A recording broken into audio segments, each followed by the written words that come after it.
I have seen a lot of terrible conversations about veganism. I've had a lot of terrible conversations about veganism. But this conversation between Joe Rogan and Ted Nugent is the worst conversation about veganism that I've ever seen. In this video, we're looking at the misinformation, logical fallacies, and general ass-hattery displayed by these two alpha males. Let's get into it. There's a love affair with our instinctual stewardship duties to the wildlife to harvest the surplus to make room for next spring's productivity, because there's going to be more animals, but there's not going to be more habitat. Hence, sustained yield, successful wildlife management model that is so perfect it defies criticism, unless you're a lion sack of shit. You can already see the ways that hunters degrade animals, looking at them not as individuals with their own interests, but as crops to be harvested. And apparently, I'm a lying sack of shit because I'm about to criticize the perfect system that Ted has created. Hunters have been promoting this idea that hunting helps conservation and keeps population in check since the 1800s. But is it actually true? If it were true, then why do hunters kill the males when the females are the ones who reproduce? Bite-Size Vegan explains this concept really well. A single buck can breed with multiple does, so while hunting reduces the number of male deer, it does not reduce the number of offspring. In fact, it increases it. This sex-biased hunting skews the natural 1-to-1 ratio of male to female deer to as high as 1 to 8, meaning 1 male deer for every 8 females. Let's say that an area has 500 deer, and each doe produces approximately 1.4 fawns, as 67% of mature does have twins. In a natural 1-to-1 ratio, this would yield 350 new fawns. Now, take that same 500 deer herd at the hunting-induced 1 to 8 ratio, and you now have 622 new fawns, almost 300 more than the 1-to-1 herd produced. Simply put, hunting deer creates more deer. And if hunting is supposed to reduce deer populations, then why are there over 300 deer breeding facilities in Michigan? In Michigan, the deer market is extremely strong, and the reason why is supply cannot keep up with demand. There's so many wildlife preserves here and so many hunters that want to come here. That's what drives the market. Have you ever had to have a reasonable conversation with someone who's anti-hunting? You ever sat down? Yeah. Often, absolutely. And to the man and woman, and I mean adamant, vegan, until I explained to him, well... Vegan, I like that. Vegan. But vegan, whatever it is. Vegan. I can't even pronounce it, much less barely comes out of your mouth. Figure it out. So stupid. It's funny that Ted calls vegans so stupid when this study actually shows that vegans and vegetarians are smarter than meat eaters. Well, by the way, my son Rocco, who I love beyond description, Yep. vegan. No. Yes. He looks like he needs to eat more. Yeah, well, when he's asleep, I try to shove a backstrap up his ass, but he's got more muscles than I do. Now, Ted breaks the news that his son, Rocco, is a vegan. Joe says no, which shows his disdain for vegans, and says that Rocco needs to eat more. This contributes to the myth that vegans are skinny and weak. Now, it is true that vegans have lower rates of obesity, but of course, that doesn't matter to Joe. What matters to Joe is that real men eat meat, and killing animals is the ultimate show of your manhood. For anyone who doesn't know what a backstrap is, it's the large muscle on a deer's back. And threatening to sodomize your son with dead animal parts is really fucking disturbing. Ted ironically comments that Rocco has more muscle than he does, but this comment isn't addressed because it goes against the vegans are weak narrative, and Ted continues on his tirade. How did he become vegan? He has and he is a great hunter. He doesn't like to hunt anymore. He's decided not to. He's killed great deer, great hogs. I've seen him on your TV show. Ducks, yeah, he's a great hunter. But he decided he does not want to take part in the harvest. I respect it completely.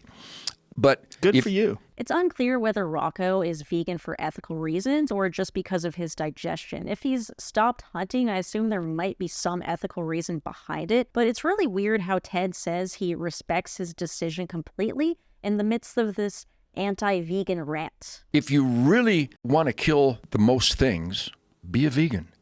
Because the farmers who protect your beans kill everything. I kill one animal per arrow. In order to grow tofu, you have to kill every ground squirrel, every vole, every shrew, every snake, every turtle, every frog, every bird, every rabbit, anything that gets in that bean field, I'm either going to plow and dismember, which is why the crows and the seagulls follow the combines every year.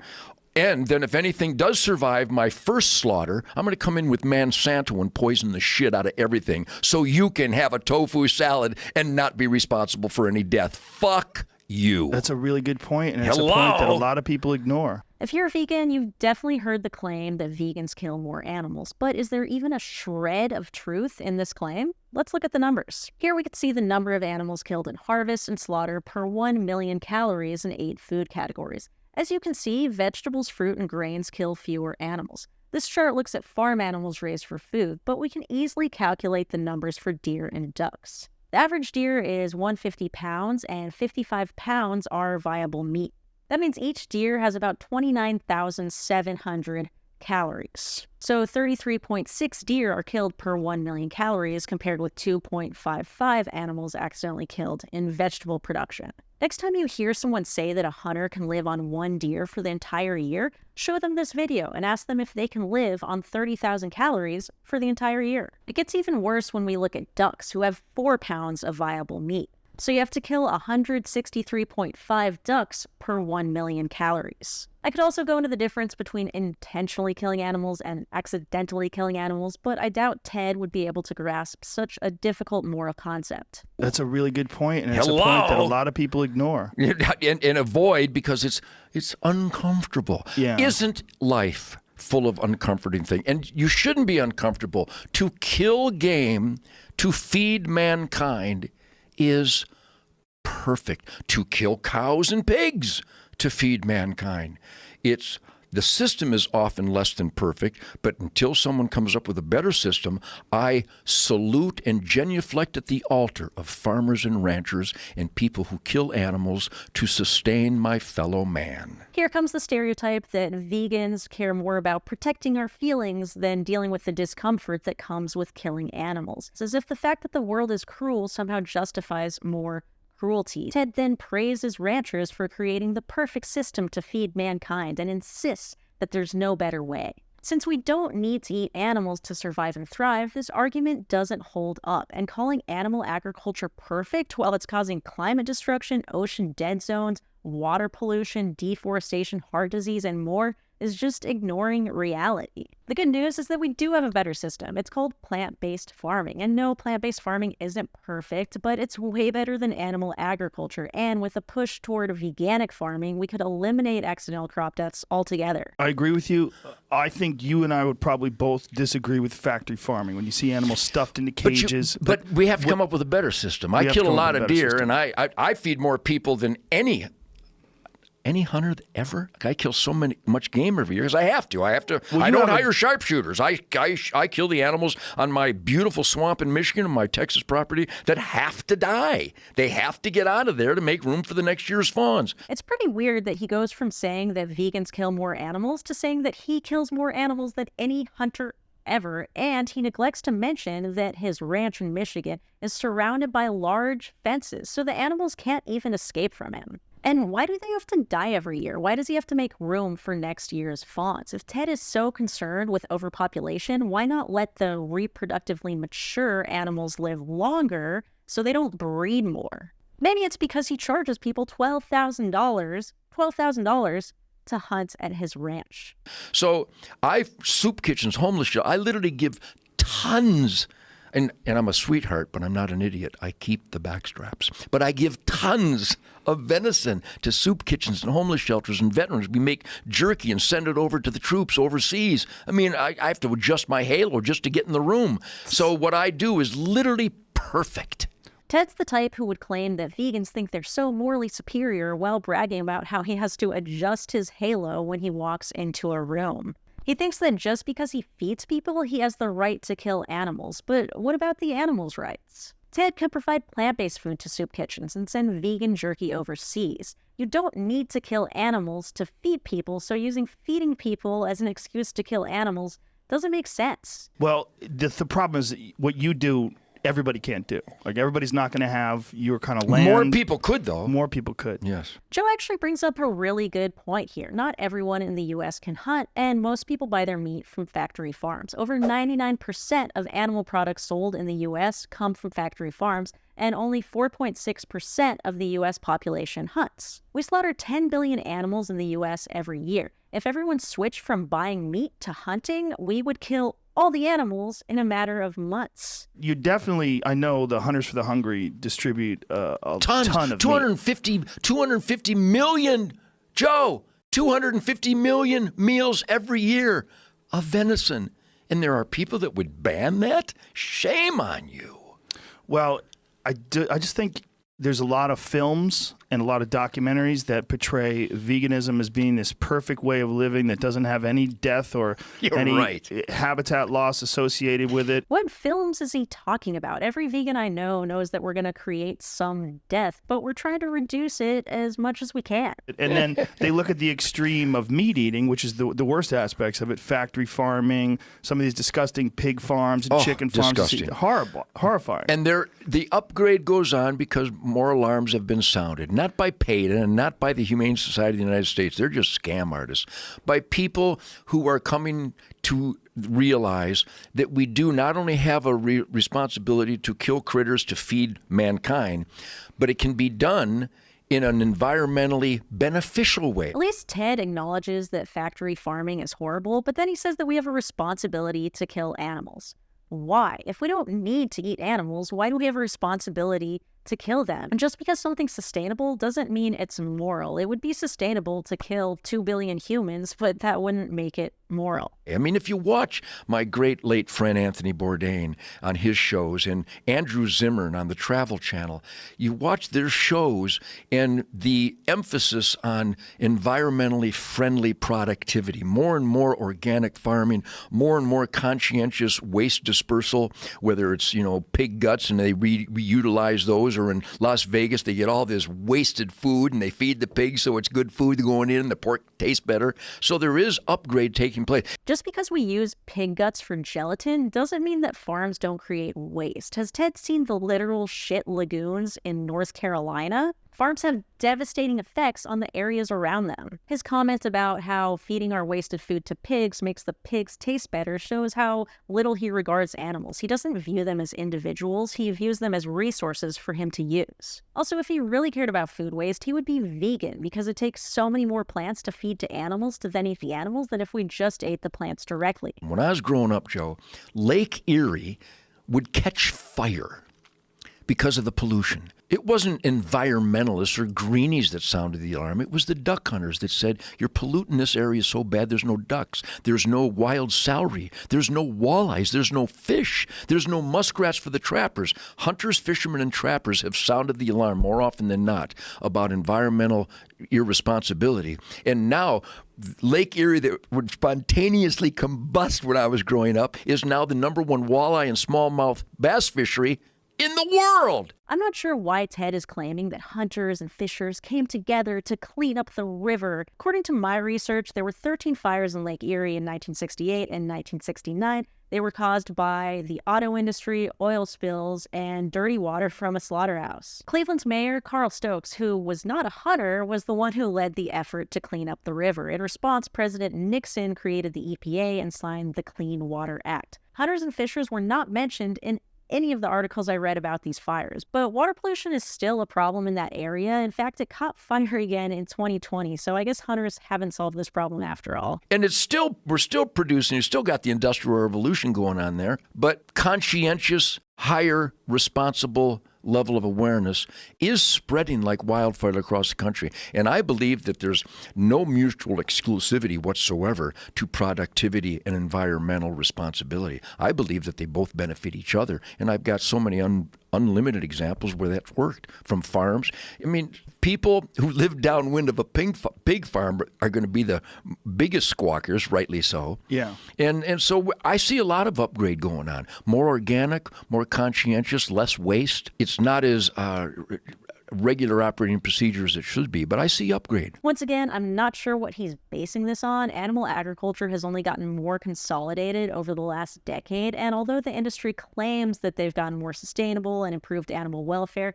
investigations continually show that that's not the case. Maybe Ted has just fallen for the corporate greenwashing. I think you're right, and I think that the thought process behind all these people that are upset about factory farming, people even that go vegan, the thought process behind it is in the right place. I just think there's a lot of misguided energy there because they don't really understand where the food is coming from. They don't understand large-scale agriculture. They don't understand and a lot of large-scale agriculture is to grow food to feed animals that people essential, eat. Yeah, but it's also wheat. There's also a lot of grain that people consume, and that displaces thousands and thousands of acres of animals. Sure. And the process is not a clean process. It's not clean in terms of there's no death, there's no harm, it's cruelty-free. That's crazy. It's just not. I'm glad Joe at least acknowledges that a lot of crops are fed to animals. In fact, only 27% of the crops in the U.S. are grown for human consumption. 67% are fed to animals, and the remaining are used for biofuels. Saying that vegans don't understand where our food comes from is categorically false. We know that some animals are killed to produce our food, but it's far fewer than someone on an omnivore diet. As if you can possibly go through a day without having blood on your hands. Do you drive on the highways? Does any of your sustenance come on the highways? Because billions of animals are slaughtered on the highways every day. Billions of animals are slaughtered on the highway every day? That doesn't sound right. And it looks like he completely made that up. The actual number is 2 billion every year. This whole argument is just an appeal to futility. Just because we can't cause zero death doesn't give us the right to harm animals when we don't need to. Also, I don't like highways. I don't like cars. I would love to live somewhere less car dependent, but that's a topic for a different video. Ted and Joe continue to paint vegans as these clueless, naive weaklings who only care about our feelings. Since going vegan, I've not only confronted the atrocity of animal agriculture through watching videos, which most meat eaters refuse to do, but I've actually gone inside slaughterhouses and seen firsthand the horror that these animals face. And if you are on planet Earth, part of that blood is on your hands. You got to be, who doesn't know this? Who's not willing to admit this? But again, I see an upgrade in level of awareness and responsibility. But the charge began in the hunting, fishing, and trapping community. Because where does quality air, soil, and water come from? I'll go ahead and answer that. Wildlife habitat. Well, it's a lot of the people that are out there every day that really recognize it. This is more hunting industry garbage where they claim they're the only ones who care about nature. It's just not true. This study from 2015 shows that non-hunters account for 94% of total funding for wildlife conservation and management. Joe and Ted are acting like the only way to enjoy nature is by killing animals. Have they heard of hiking? You know, I still get death threats because I murder innocent animals. Yeah. No, I get those too. What the hell? So it's just so absurd. But I think their heart really is in the right place. They just don't know what they're talking about. No, they're just haters. There's a little bit of that too. How in 2018 do you not acknowledge barbecue? How in 2018 do you not acknowledge there's a few dead turkeys on Thanksgiving? What, you got to be brain dead. I'm not sure why Ted is saying that the idea of him murdering innocent animals is so absurd. Maybe he takes issue with the term murder and thinks it should only apply to humans. But what if I went into my neighbor's house and shot their dog? Would that be considered murder? And why can't we call the animals innocent? I mean, did they do anything to deserve to be killed? Their only crime was being born into a world where humans don't value them. It's nice that Joe kind of defends us here, but he does it in a way that makes us still seem really naive, almost like he pities us for including animals into our circle of moral concern. The comments about not acknowledging barbecue is really weird. Obviously, we're aware that barbecue exists. We're also aware that pigs are confined, mutilated, and killed in gas chambers in order for that barbecue to exist. How many meat eaters acknowledge that? We also know that it's more than a few turkeys being killed for Thanksgiving every year. In just the United States, 46 million turkeys are killed for Thanksgiving. I think they're so consumed with hate that they fight. Ignorance is acceptable. I'm ignorant. When I go to the Indy 500, I couldn't tune a Cogsworth. I'm ignorant about Cogsworth. Ignorance is acceptable because you can remedy it with knowledge and research. Stupidity is when you guard your ignorance. If you think that we're murdering innocent animals to feed our families with the purest protein available to mankind, balancing the herds with more deer, more elk, more bison, more turkeys, more waterfowl, more cougars, more bears than ever in recorded history, except for the bison, but we're way back. We have as many bison as we can sustain in North America.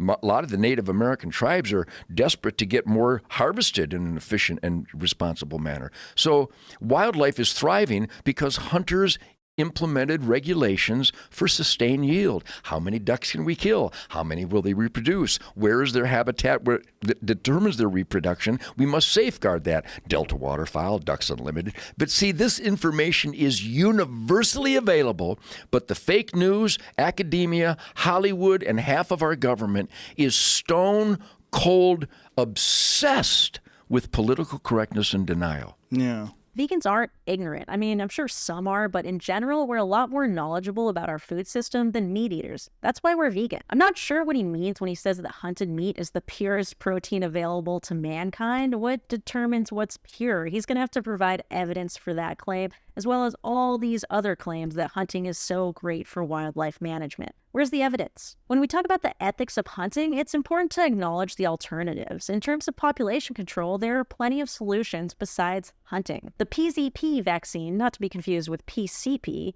has been shown to sterilize female deer for up to 3 years after one treatment. It helped reduce the deer population by 60% in 5 years on Fripp Island in South Carolina, and no deer had to die. The fact is that we don't need to hunt for food, and we don't need to hunt for population control. Ted and Joe hunt because they enjoy it, and enjoyment is not a good enough reason to kill animals. Thanks for watching. If you like these videos and want to help me do activism full-time, join my Patreon today. Every month we donate 20% to help animals. This month we donated $84 to Kindness Ranch. Special thanks to my morally superior patrons, and I'll see you next Friday.